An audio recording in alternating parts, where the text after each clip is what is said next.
సైదాపురం మండలంలోని గద్దలతిప్ప వద్ద Gudur mineral private limited అనే సంస్థ మైకా మైనింగ్ నిర్వహించేందుకు అనుమతుల కోసం సైదాపురం మండలం ప్రజల ప్రజాభిప్రాయ సేకరణ సభ నిర్వహించారు. గూడూరు మినరల్ ప్రైవేట్ లిమిటెడ్ అనే సంస్థ మైకా మైనింగ్ నిర్మించాలన్న ప్రాంతం చుట్టుప్రక్కల ఉన్న గ్రామాల ప్రజలు తీవ్రంగా వ్యతిరేకిస్తున్నారు. ఇక్కడ మైన్ నిర్మిస్తే చుట్టుప్రక్కల ఉన్న గ్రామాలలో త్రాగునీరు కలుషితం, తీవ్రమైన వ్యాధులు, అనేక రకాల సమస్యలు వస్తాయని జాయింట్ కలెక్టర్ మొగిలి వెంకటేశ్వర్లకు తెలిపారు. అంతేకాకుండా ఈ మైన్ నిర్మిస్తే బ్లాస్టింగ్ చేసినప్పుడు పక్కనే ఉన్న నిమ్మ తోటలు పూర్తిగా ధ్వంసమయ్యే అవకాశం ఉందని రైతులు ఆవేదన వ్యక్తం చేశారు. మాపై దయ ఉంచి ఈ మైన్ మాకు వద్దు, అనుమతులు వెంటనే రద్దు చేయండి సార్ అంటున్న గ్రామస్తులు.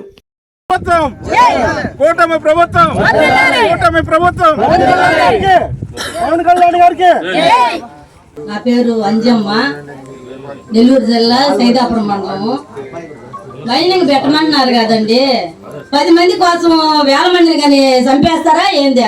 పూజ చేసుకొని బతుకుతున్నారు కదా, పూజ చేసుకొని బ్రతకతా ఎవరు తిండి వాళ్ళు తింటున్నారు కదా. ఇక్కడ మైనింగ్లు పడి ఆ పొగడంతా తిని జబ్బు కారం పడి ఏం చేయాలని. కాబట్టి మాకైతే మైనింగ్ అయితే వద్దు. 10 మంది కోసం మనం ఆలోచిస్తే వేల మంది ఏమైపోవాలా?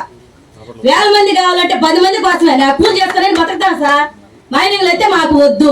ఉండదు కదా, లేను మా బోటోళ్ళకి, లేని వాళ్ళకి ఇచ్చి అందరూ మీ పేరు చెప్పుకొని బతుకుతారు. లేని వాళ్ళకి ఇవ్వాలని నేను కూడా కోరుకున్నాను సార్. మీ అందరికి ధన్యవాదాలు. మైనింగ్లు అయితే వద్దు, మైనింగ్లుగా మాగా వద్దు. మైనింగ్ వాళ్ళు 10 మంది కోసం ఆలోచిస్తున్నారు. ఆయన ఎవరో చెప్పారు కదా, 10 మంది బతుకుతారు, 5 మంది బతుకుతారని. వాళ్ళందరూ వేల మంది ఏం చేయాలి సార్? వేల మంది చచ్చిపోవాలి, 10 మంది కోసం వేల మంది చచ్చిపోకూడదు. కాబట్టి మైనింగ్లు అయితే మాకు వద్దు, లేని వాళ్ళకి ఇవ్వండి. అందరికి ధన్యవాదాలు. నా పేరు అమ్మినేని వెంకటేశ్వర్లు. ఈ సరౌండింగ్లో లెమన్ తోటలు కానీ, చాలా పండ్ల తోటలు కానీ అన్నీ ఉన్నాయి. అన్నీ పొల్యూట్ అవుతాయి. అదే మీరు రోడ్డుకి మైనింగ్కి 5 కిలోమీటర్ రేడియేషన్ లోపు ఆర్ఎన్బి రోడ్డు ఉంది, గూడూరు రాపూర్ రోడ్డు. మీరు ఎలా అనౌన్స్ చేస్తారు? బస్సులు వస్తుంటాయి, బ్లాస్టింగ్ చేస్తారు. ఆ బ్లాస్టింగ్ చేసినప్పుడు బస్సులను ఏమన్నా ఆపుతారా? సయాపురం ఆపి ఏమన్నా పంపిస్తారా? బస్సుల్ని ఎలా ఇస్తారు ఈ మైనింగ్కి? మైనింగ్ పర్మిషన్ అంటే 10 కిలోమీటర్ రేడియేషన్ అన్నారు కదా. ఇప్పుడు 5 కిలోమీటర్స్ రేడియేషన్లోనే ఎన్నో గ్రామాలు, జగనన్న కాలనీ ఉంది, సైదాపురం ఉంది, ఎస్టీ కాలనీ ఉంది. ఇన్ని పెట్టుకుని ఎలా ఇస్తారు మైనింగ్కి? ఇక్కడ పేదలు, భూమి లేని పేదలు ఎంతోమంది ఉన్నారు, నిరుపేదలు.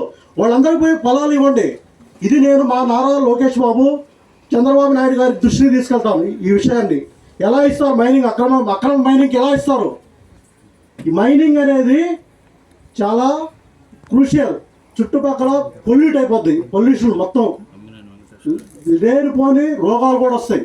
అటువంటప్పుడు ఈ మైకా కార్జీకి బ్లాస్టింగ్ అంటారు. కార్జీ కంపల్సరీ బ్లాస్టింగ్ చేస్తేనే కార్జీ వస్తుంది బయటికి. 5 కిలోమీటర్ రేడియేషన్ ఎలా బ్లాస్ట్ చేస్తారు? అందువల్ల ఈ మైనింగ్కి నేను వ్యతిరేకిని చెప్తున్నాను. ఒక బ్లాస్టింగ్ చేసి ఎంత డెప్త్లో వెళ్ళిపోద్దో, దానివల్ల ఎంత పొల్యూషన్ వస్తుందో, ఎంత నీళ్లు పాడైపోతాయో. ఆ విధంగా బ్లాస్టింగ్ చేసినందువల్ల పక్కనుండే గ్రామాలకు కూడా చాలా దెబ్బతింటుంది. ఎందుకంటే నేను ఈ 15 సంవత్సరాల ఫీల్డ్లో నేను అనిపించాను, నేను చూస్తున్నాను కూడా. ఆల్రెడీ నేను కూడా బ్లాస్టింగ్ చేసి నేను చాలా దగ్గర చూశాను. నేను ఒక బ్లాస్టింగ్ చేస్తే కనీసం 2.5 కిలోమీటర్ 3 కిలోమీటర్లు అంత దూరంలో రాయించబడుతుంది.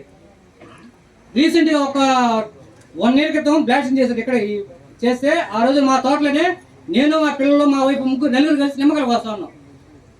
వాళ్ళు ఎటువంటి ఇన్ఫర్మేషన్ లేకుండానే బ్లాస్టింగ్ చేశారు. మేము ఎక్కడికి వెళ్ళాలి? మాకేమైనా ఇక్కడ తోటలు ఏమైనా రూల్ ఏమైనా ఉంటాయా? ఏముండవు కదా సార్. మేము అప్పుడు వచ్చి అడిగాను, మీకు ఏ పర్మిషన్తో ఇక్కడ బ్లాస్టింగ్ చేస్తారు? మీకేమైనా డీడీఎం మెంబర్స్ ఏమైనా పర్మిషన్ ఇచ్చాడా? నేను అడిగితే తర్వాత 3 సార్లు నాకు చెప్పి ఇన్ఫర్మేషన్ ఇచ్చి బ్లాస్టింగ్ చేస్తానని అరిసి అప్పుడు కాల్చారు. అప్పుడు కూడా చెప్పాను, మీ ఇక్కడ కాల్చబాకండి. ఇక్కడ ఉన్నందువల్ల ఒక బ్లాస్టింగ్ చేస్తే సార్, నేను ఈ 15 సంవత్సరాల ఫీల్డ్లో నేను ఈ సైడ్ నెల్లూరు జిల్లాలో నేను చేయని మైన్ లేదు. ప్రతి ఒక్క మైన్లు చేస్తున్నాను. నేను సురేష్ దగ్గర పనిచేస్తున్నాను మైనింగ్లో, సాధారణమైన అవసరం.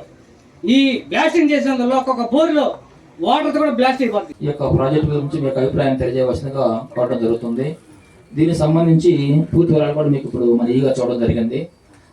ఏవైతే మీకు దీని మీద సందేహాలు కానీ ఏమైనా ఉన్నా కూడా దానికి సంబంధించినటువంటి మీకు వివరణ కూడా ఇవ్వడం జరుగుతుంది ఈ సందర్భంగా. సంబంధిత ప్రాజెక్టు వాళ్ళు కూడా ఇక్కడ ఉన్నారు, వారు మీకు క్లారిఫికేషన్ కూడా చేయడం జరుగుతుంది. కాబట్టి మీరందరూ కూడా ఏదైనా సరే మీరు చెప్పాలనుకున్నది నిర్మోహమాటంగా మీకు అభిప్రాయం తెలియజేయవచ్చు. అందుకని మీకు అవకాశం ఉంది కాబట్టి మీ అందరూ కూడా ఈ అవకాశం సద్వినియోగం చేసుకోవాల్సిందిగా కోరుచున్నాను. Thank you.